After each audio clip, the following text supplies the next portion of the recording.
ಇವತ್ತಿನ ವಿಡಿಯೋನಲ್ಲಿ ಮಧ್ಯಾಹ್ನದ ಊಟಕ್ಕೆ ಸಬ್ಸಿಗೆ ಸೊಪ್ಪಿನ ಸಾಂಬಾರು ಮತ್ತು ಪಲ್ಯವನ್ನೇ ಯಾವ ರೀತಿ ಮಾಡೋದಂತ ನೋಡೋಣ.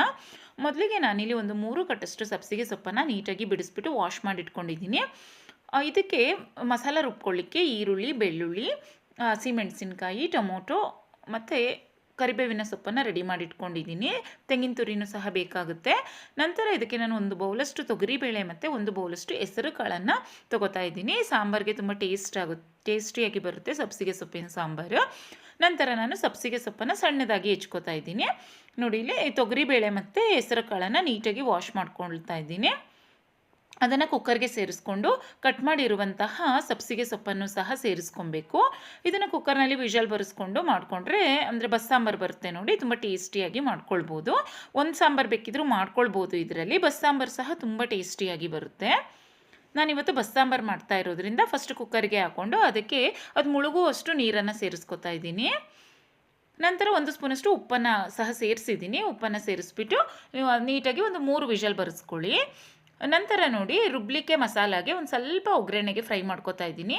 ಇದಕ್ಕೆ ಎಣ್ಣೆ, ಈರುಳ್ಳಿ ಮತ್ತು ಬೆಳ್ಳುಳ್ಳಿಯನ್ನು ಹಾಕ್ಕೊಂಡಿದ್ದೀನಿ. ನಂತರ 1 ಟೊಮೊಟೊವನ್ನು ಹಾಕ್ಕೊಂಡಿದ್ದೀನಿ. ಒಂದು ಅರ್ಧ ಸ್ಪೂನಷ್ಟು ಜೀರಿಗೆಯನ್ನು ಹಾಕ್ಕೊಂಡಿದ್ದೀನಿ.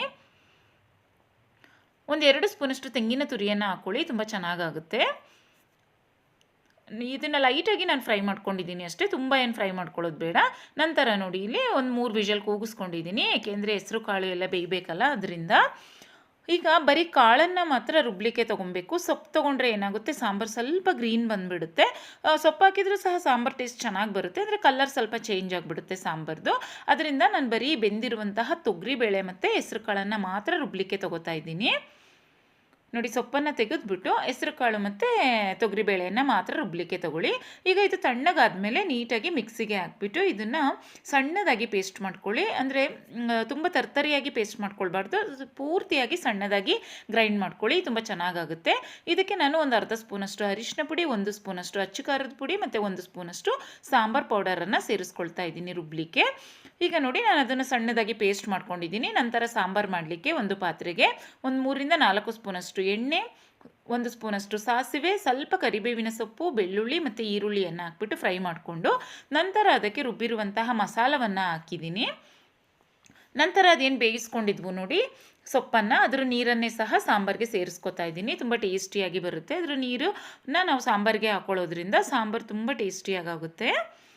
ಈಗ ನೋಡಿ, ಇಷ್ಟೇ ಸಾಂಬಾರು ಮಾಡಲಿಕ್ಕೆ. ರುಚಿಗೆ ತಕ್ಕಷ್ಟು ಉಪ್ಪನ್ನು ಸೇರಿಸ್ಕೊಂಡ್ರೆ ಆಯಿತು. ನೋಡಿ, ಈಗ ಕುದೀತಾ ಇದೆ ಅಲ್ವಾ, ಆ ಟೈಮಲ್ಲಿ ರುಚಿಗೆ ತಕ್ಕಷ್ಟು ಅದಕ್ಕೆ ಉಪ್ಪನ್ನು ಸೇರಿಸ್ಕೊಳ್ಳಿ. ನಾನು ಆಲ್ರೆಡಿ 1 ಸ್ಪೂನ್ ಸೇರಿಸಿದ್ದೆ, ಮತ್ತು ಈಗ 1 ಸ್ಪೂನನ್ನು ಸೇರಿಸ್ಕೊತಾ ಇದ್ದೀನಿ. ಈಗ ನೀಟಾಗಿ ಒಂದು 10 ನಿಮಿಷ ಕುದಿಸ್ಕೊಂಡ್ರೆ ಸಬ್ಸಿಗೆ ಸೊಪ್ಪಿನ ಸಾಂಬಾರು ರೆಡಿ ಆಗುತ್ತೆ.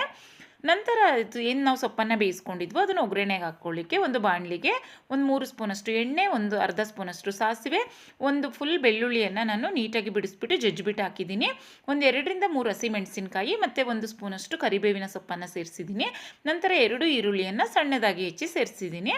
ಈಗ ಈರುಳ್ಳಿ ಚೆನ್ನಾಗಿ ಫ್ರೈ ಆಗಬೇಕು. ಈರುಳ್ಳಿ ಚೆನ್ನಾಗಿ ಫ್ರೈ ಆದಮೇಲೆ ಒಂದು ಸ್ವಲ್ಪ ಉಪ್ಪನ್ನು ಸೇರಿಸಿದ್ದೀನಿ. ನಂತರ ಬೇಯಿಸಿರುವಂತಹ ತೊಗರಿಬೇಳೆ, ಹೆಸರುಕಾಳು ಮತ್ತು ಸಬ್ಸಿಗೆ ಸೊಪ್ಪನ್ನು ಸೇರಿಸ್ತಾ ಇದ್ದೀನಿ. ತುಂಬ ಟೇಸ್ಟಿಯಾಗಿರುತ್ತೆ ಈ ಸೊಪ್ಪು.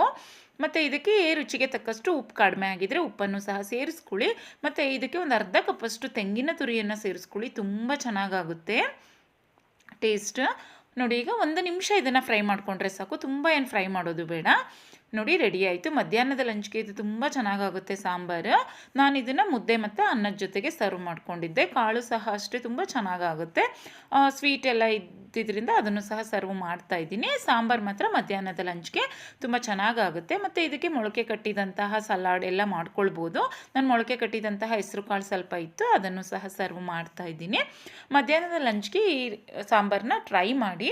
ರೆಸಿಪಿ ಇಷ್ಟ ಆದರೆ ನೀವು ಟ್ರೈ ಮಾಡಿ, ಬೇರೆಯವ್ರಿಗೂ ಶೇರ್ ಮಾಡಿ, ಹಾಗೆ ಚಾನಲ್ನ ಸಬ್ಸ್ಕ್ರೈಬ್ ಮಾಡ್ಕೊಳ್ಳಿ. Thanks for watching. ಬಾಯ್.